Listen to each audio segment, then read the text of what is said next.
I'm Hunter, and this is Tyler. Here at Pirate Production Studios, us seniors are taking over. We will be changing directors from both the media and video side every week. Last week was Mason and Ann, but this week it's our turn. I'm running the media side of this program. And I'm running the video side. We hope you enjoyed this week's news directed by us. Enjoy. Hey Pirate Peers, I'm Mason C. And I'm Leaf Cash, here with the Crow's Nest News, and it's almost the end of the school year. That is correct. We have 5 weeks left of the school year, and then it's finals. And then graduation. But before graduation, there are STAR tests and AP tests, and finals, and to all the tests that some of us have to take before the end of the year, just a reminder, most STAR tests are next week, so make sure you know when you are taking your STAR tests. And for those who are taking the AP English 3 or even AP English 4 exams, I highly recommend going to Mrs. Bradshaw's boot camp. Those dates are on the Quest announcements. Although I'm new to Granbury, someone told me that the Opera House on the Square is performing Matilda the Musical. Yep, and some students from Granbury High School are in that production too. If you want to support students from Granbury High School this weekend and next weekend, they're showing Matilda at the Opera House.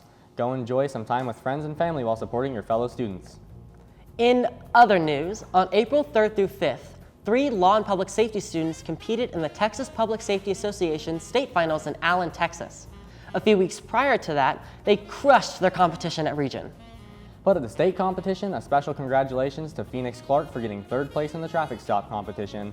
Other students who participated were Jacob Rasmussen and Matthew Arias, with Lily Wong supporting them as TPSA student board member.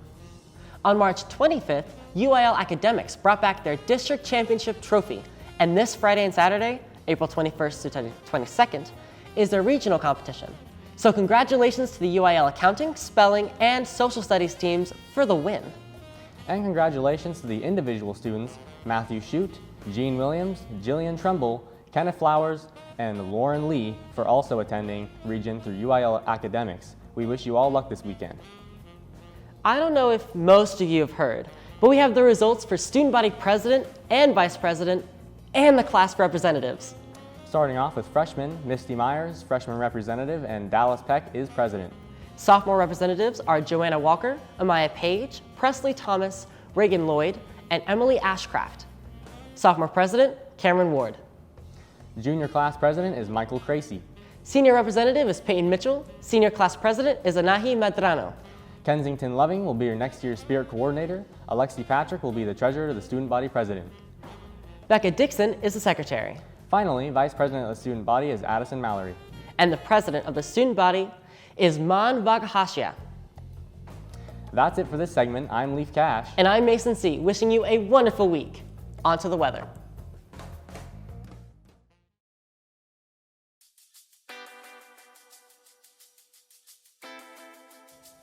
Hi, this is Brendan Hawley. And Ava Garner with the weather. Monday, it's going to be a crisp 54 degrees. In the morning, it's going to warm up to 75 degrees. Tuesday, it's going to be a little bit cloudy, and the weather will be a warm 76 degrees. Wednesday, it's going to be cloudy, but it'll be warm from 70s to low 80s. The temperature on Thursday will be the same, but we will start seeing some thunderstorms around this time. Hey everyone, it's Ava again, and I'm going to interrupt the weather real quick with a fun fact. Speaking of thunderstorms, did you know that not only is lightning hotter than the sun, but it also strikes about 6 million times a day? Another fun fact is that lightning usually strikes in the same places as it previously has. For example, the Empire State Building gets hit by lightning around 23 times a year. That's all I have for now. Back to Brendan with the rest of this week's weather.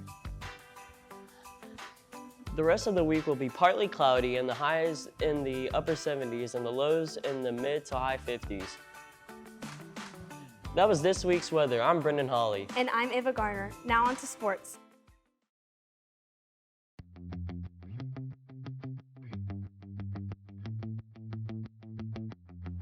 Hey Pirates, it's Grant. Today we're talking about the sports schedule this week.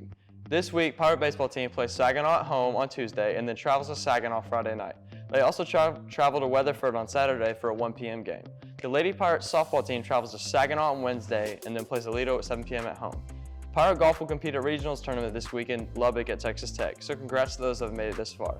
The Lady Pirate golf team will begin play at the 5A Regional Golf Tournament, Monday, April 17th in Lubbock at Texas Tech Rawls Course.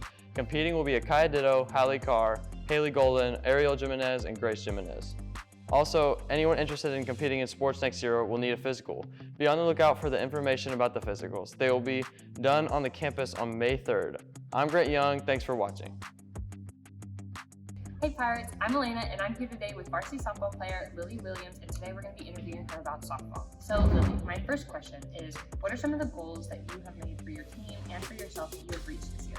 I was hoping this season that we would be able to have a consistent defense and be able to hit the ball consistently and find the gaps throughout the whole year. Awesome. And my next question is, at the time that this gets released on the news, you'll have 2 games left, one away in Saginaw and one home in Lido. How do you think you're going to do with those 2 games? Our last game we beat Saginaw, so we just need to do what we know how to do. And then Alito, I believe that we can beat them. Okay, and another question, what is your team history with the Alito Lady Bearcats, and how do you think you're going to do? Our sophomore year, we beat Alito, and I feel like we can do it again. We just need to hit the ball and have our energy high. Awesome, and my final question for you today, are you excited to graduate and play at the University of Arkansas at Ridge Mountain? I'm super excited to graduate, but I'm sad to leave my teammates here, and I'm excited to go play for the Bucks. Of course, awesome, thank you so much. I'm Elena Jenkins, this is Lily Williams with Pirate Protection Studios. On to the next segment. Hey Pirates, I'm Grant and this is Hunter. It's our turn to do food review this week. Since I like fishing, I thought we should take a trip to Fisherman's Corner. I like that idea. I love wings, but I'm tired of these wing places. It's time for some real food. Let's go! Hey guys, we made it. Let's go inside and check it out. All right, guys, I got the mahi-mahi with a side of rice and a side of coleslaw. Mahi-mahi was really good, really juicy, really tender, really nice. Definitely a different kind of taste, but it's really good. Rice is really good. I'm not trying the coleslaw, because if you eat coleslaw, you're wrong, but it's really good. That's a 9 out of 10.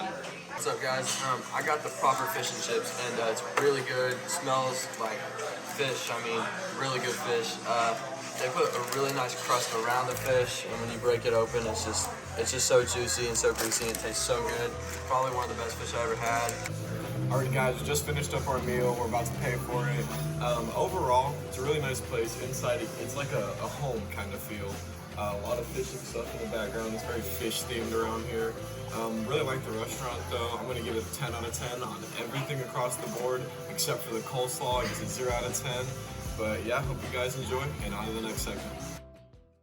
Hey Pirates, it's me, Audrey Doucette, and Coach Shanahan, and today we're going to be talking about AVID. So for those who don't know what AVID is like me, what is AVID? So AVID it's an acronym that stands for Advancement via Individual Determination. Kind of a corny kind of acronym, but what it symbolizes is some very, very fantastic students in a class that they are participating in to get themselves ready and prepared for college. So it's a college readiness class. It's more than that, but that's kind of what we're focused on here in my classroom, and what I teach is helping students out that have a lifelong dream of going to college and earning their degree, but maybe they just need a little bit of support. So we encourage them to be enrolled in high academic courses that are like on college level, so they get used to those kind of things before their transition into college. Wow, that's great. So what is your role in this AVID program? Okay, great question. I have a few roles. So I'm actually our AVID district director, so I oversee both of our middle school campuses, I guess, as well as myself here at the high school campus, because I'm also our campus coordinator here at the high school. And I have a unique position of being able to be both of those roles, as well as my favorite part, which is still being the AVID elected teacher, because that means I still get to be around the students every day and I'm not removed from them.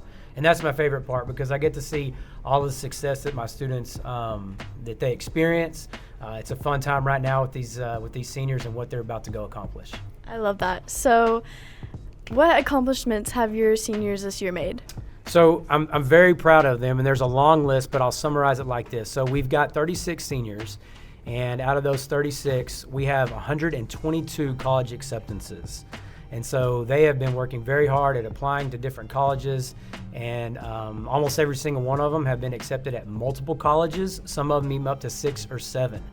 And so very proud of that fact. Now here's the extra fun part.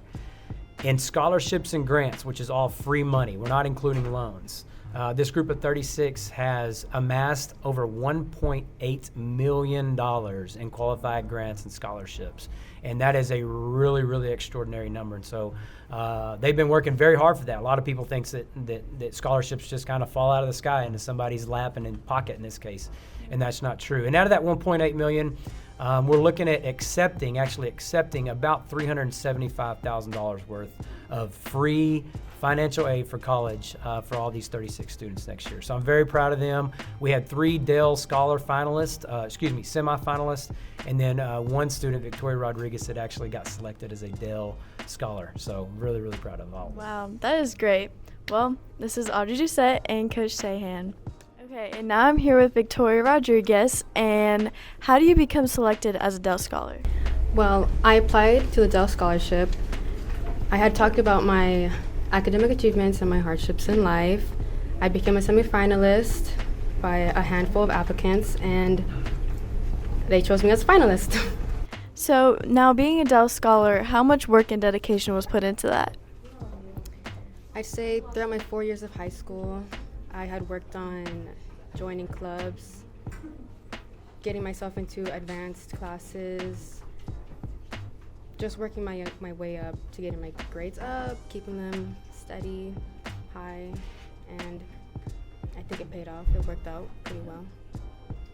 And now, how does AVID help students and benefit them? Well, I think it depends on the class. I got very lucky with mine. With the time I spent with them, every single day gave me some hope that I would be able to move on or move forward after high school. And AVID did a lot more than I expected, and I'm very grateful and happy. That's good. So this is Audrey Doucette and Victoria Rodriguez signing out.